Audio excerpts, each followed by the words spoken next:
little bubble will show up with her picture. Is she out rural area where like Wi-Fi isn't? Yeah, she's in Grand Junction. I mean, there are people and stuff. Oh, come on. It's trying. Like a little bubble showed up. Here's her bubble. We have her back. Woohoo! Muted.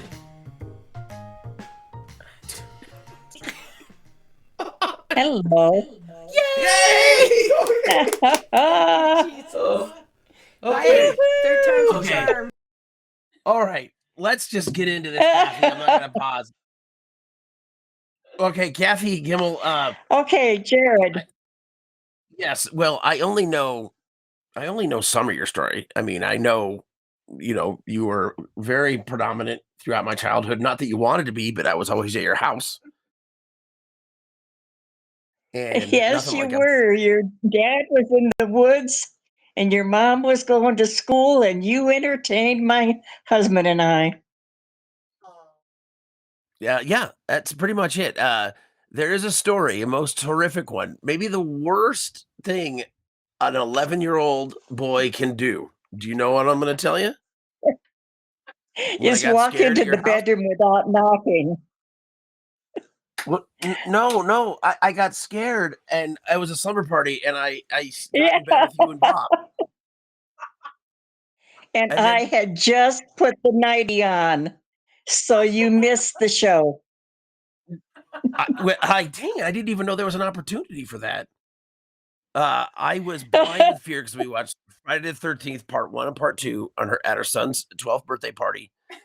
These are the formative years. You don't make mistakes like this. I can't watch scary movies. We were the same kids, so I get it. And everybody just fell asleep after watching all this murder. Bed with your friend's mom. Yeah.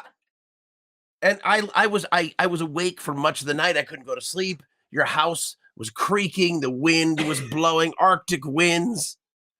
And I just started wandering around the house in my pajamas, and you heard me. Yeah, and you were putting your nightie on. And I was like, Kathy, I can't sleep. And you're like, and you just invited me in bed with you and Bob. And it was the warmest, safest, most comfortable place I've ever been in my life. I'm laughing and crying at the same time because that's so touching.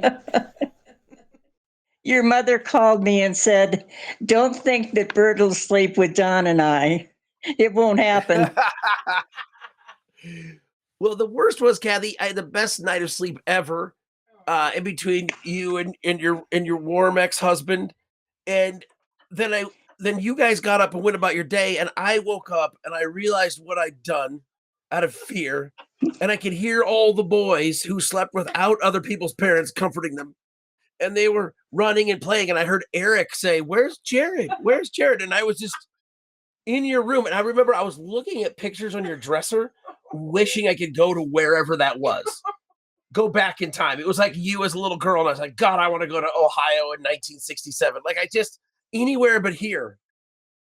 It was bad. And then I walk out of the room in my too tight pajamas, and I just remember Bert, your son, was horrified. He's like, "Did you sleep with my mom and dad?"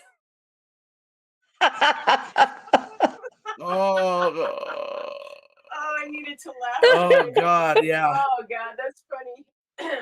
That I'd never seen a movie that scary. Yeah, you were really scared. Yeah, you had to be really scared. I want to go back and say, you know what? Everybody in middle school is going to hear about this. Don't do this, Jared. Stay awake all night if you have to. It obviously didn't affect you. You were a lady killer. Yeah. Well, one of my plans was, so she had a store called Kathy's Wardrobe on the front of the house right on Main Street, Cool. and her house was in the back. So I mean, there's all these kids, all the definers of who I'd become out there playing and being more manly than I could be since I'd slept with my friend's mom and dad. And so I thought what I was going Slept to in the bed with your with friends. them. Yeah. Right. And I was going to walk out the store out on the main street and go back around and just knock on your kitchen door and pretend like I'd just been out all night. Like, well, you guys are all safe in here. I've just been outside, and I kind of wish I would have done You're that. on the streets. Yeah, just barefoot in pajamas. Oh my gosh, that's funny. Well, Kathy, this is just like you. You have, not unlike many years ago, you've become a source of comfort. I think maybe to many. Did you get any feedback on this letter to the editor that you wrote? I have. I've gotten And, several people have said, wow, do it again. well, I agree. I don't know if this is true or not, but I didn't until now. Would you be a person that would write a letter to the editor? You know, probably not. And You I told me, think, though, a long time ago, we're just trying to get through our day. And I thought, I can pay attention. I don't have to let things get my goat. I was getting so mad, Jared, that I thought, yeah, the only thing that I can do is change me. And instead of letting it get my goat, I either need to move on or figure out, is there anything that I possibly could do? And I landed on, I could write a letter to the editor. And so I and did. it's really good that And you here wrote it this. is This was published in the Grand Junction Sentinel, and on the Thursday, the 30th. Thursday the 30th is when America may have been saved from sliding backwards, thanks to this letter. Do you want to read the letter? Sure. The Okay, speed with which our government is up. Whoops. Can you hear me? I can hear you. Yeah, The yeah. speed with, okay. The speed with which our government is uprooting dedicated government employees and undocumented neighbors, damning immigrants who have become uprooted for one reason or another, and the fact that the majority of our administrative branch, the Senate representatives, and Supreme Court are conservative, I think it's time to bring the GOP to task. In 2022, David Brooks, my favorite columnist, wrote about how the GOP could become viable. Create a Republican Party that is democratic and not authoritarian, patriotic and not nationalistic, conservative and not reactionary, benevolent and not belligerent, intellectually confident and not apocalyptic and dishonest, end quote. On, in November of 24, the electorate spoke. The GOP is in control of the administration and Congress, or are they? Come on, those of you who won. Wait, if you're kowtowing to power, take your oath of office to heart and be authentic. It's imperative that our commitment of resources is equal to the magnitude of the problems we face politically, socially, economically, and morally. It feels like the Republican establishment is running a three-ring circus. Stop acting like governing is a game. This is serious business. Review our past mistakes, learn from them. Look at what the melting pot phenomenon has done for our nation. I'm proud to be an American, and I want to continue to feel this way. I take note of what makes me less anxious because I feel like the conservatives have groomed me to be fearful. Benjamin Franklin said, a government performs better when the electorate trusts them. How am I supposed to trust a party that's bashed our country and now they want to govern it? And that's all, folks. And it's all eloquent. It's so good. And it's spot on. It's so well said. The line Oh, thank about you. Thank you. what was the line about belligerent? Yeah, she. Benevolent, Yeah. not belligerent. Yeah, That is truly spot on. I guess I've never really thought about it much, Kathy. But I guess you're typically probably a Christian conservative. Would that be how you'd be labeled in the Oh, yes, Text on. I certainly am. Yes, I certainly am. And but I don't recognize the GOP as the one that I grew up with, and I don't recognize some of my Christian friends as being true to the Christianity that I believe in. I believe that we're to be humble and to do justice and to love kindness. And I I I hear there's so much vitriol and it's so catching. My neighbor wrote me a letter and said that she feared for my eternal salvation. And I shared that with a couple of people and they were outraged. And I said, no, I think that she wrote this out of love from her perspective. We all have such different perspectives today. We have to look at the baseline of our biases and be open. You know, we say we're open no matter what race, sex, religion, whatever, but are we? Are the Republicans living up to conservatism? Are they? Are we being authentic? I don't think so. I had always thought that two of the basic tenets of Christianity was love and forgiveness, and I don't see that with this administration. Well, but you know what's happened is it's gotten all jumbled up with white supremacy. And all this stuff is so deep rooted. You know, you go back to history and tribals they didn't want to include anybody else, they didn't want to share their gods. But now Christians brought up the question, hey, what do you mean? I can choose to be a Christian or a Protestant or a Catholic, or you can choose to be whatever you want to be. Well, how does government deal with that? Our government decided separation of church and state. Yeah, are we living up to that? We're muddying the waters.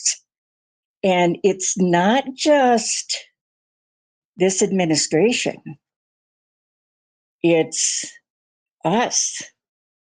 You know, I grew up thinking, um, not only am I proud to be American, but America's the best. And we should be blessed because we're the best.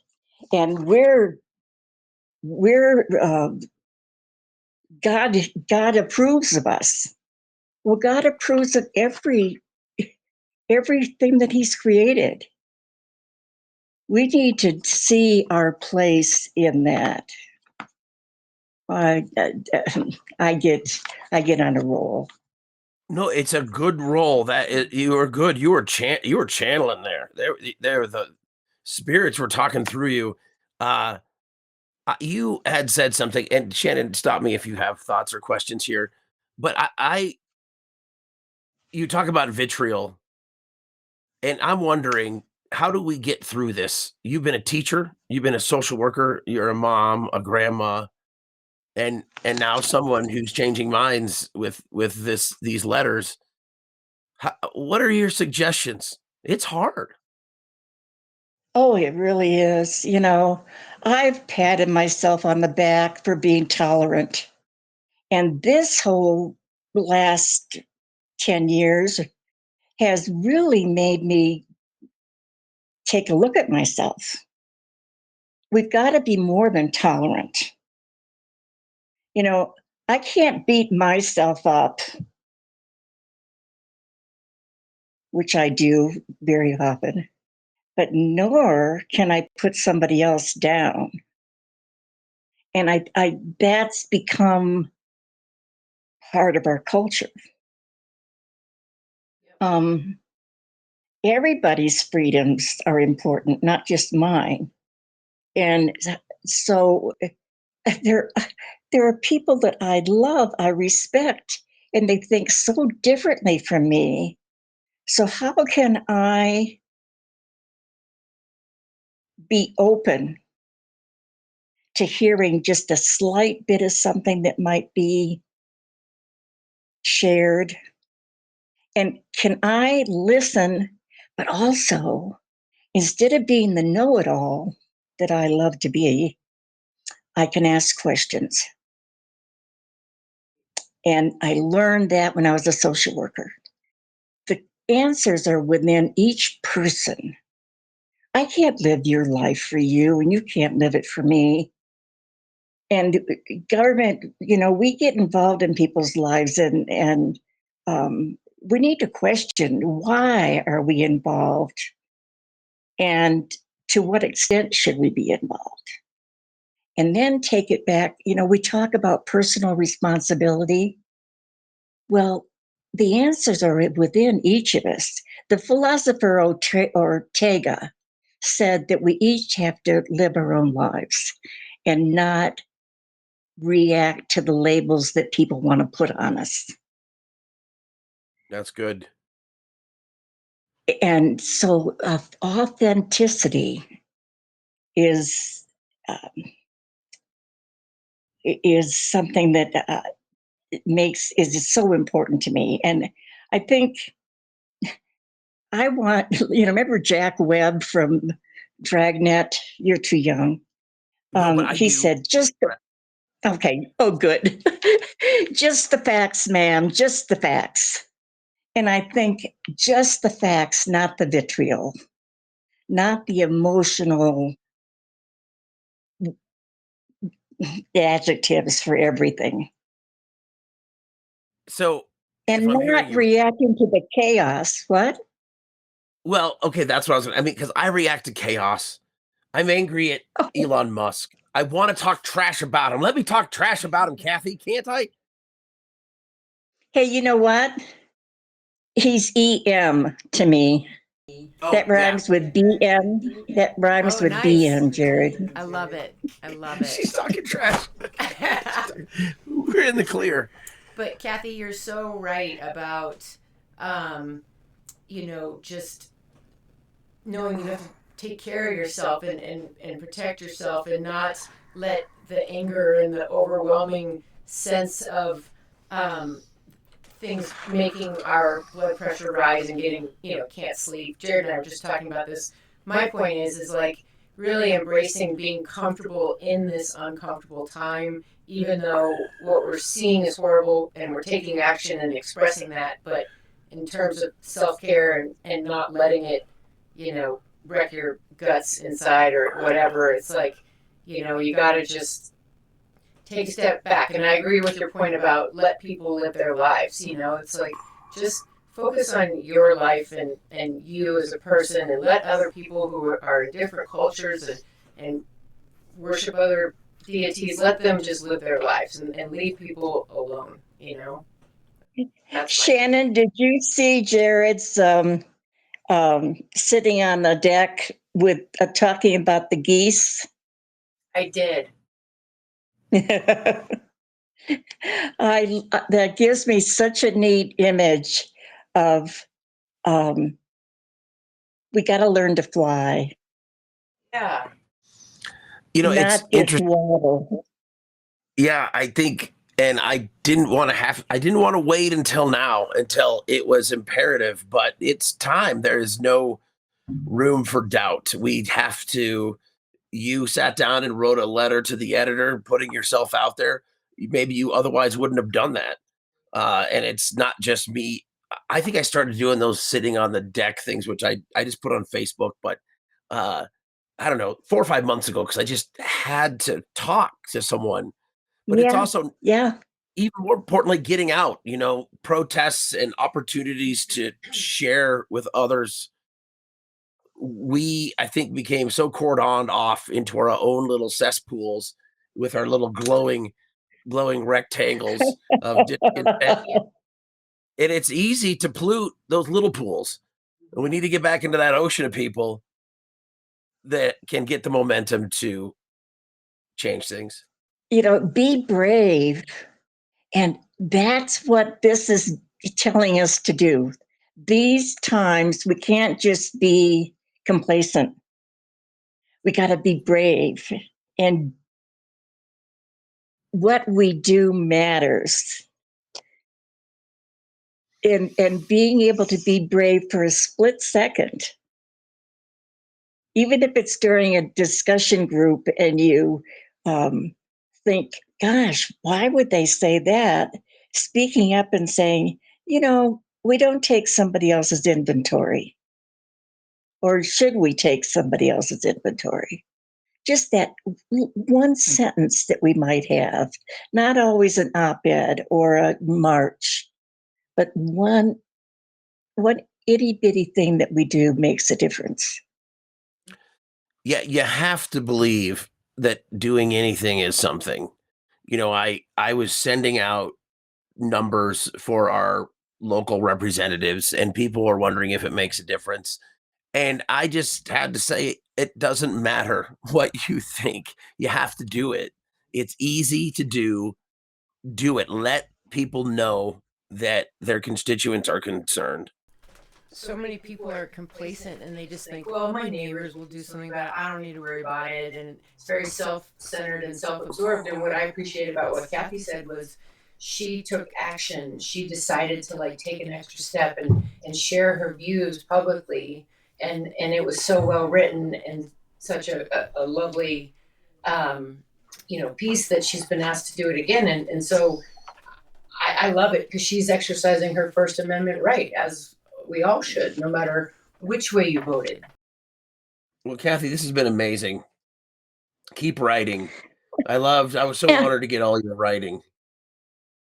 Keep your sitting on the deck with you and your videos. And Shannon, I have enjoyed your dad through the years, and I wish you so much goodwill. Oh, thank you so much. I hope one of these days, some way I can meet you in person. I've heard so much about your kids and you, but thank you. And I look forward to seeing your next letter. I'm going to be on the lookout. Jared's going to share it with me. Okay, cool. It's good. It's good. I think you're going to inspire a lot of people that have some eloquent words to share them. So thank you for that. Let me hear. I want to hear from more people. Be heard. Kathy wants you for the United States recovery. Go for it. Yeah. Yeah. United States Art of Letter Writers. Well, Kathy, thank you so much. And thank you Can for I just tolerating. read one? Can I read one thing to you? Yeah. Charles Dickens' opening to A Tale of Two Cities is so appropriate. It was the best of times. It was the worst of times. It was the age of wisdom. It was the age of foolishness. It was the epoch of belief. It was the epoch of incredulity. It was the season of light. It was the season of darkness. It was the spring of hope. It was the winter of despair. And I'm wondering what epoch we're living in and how historians are going to define our times. So that's all, folks.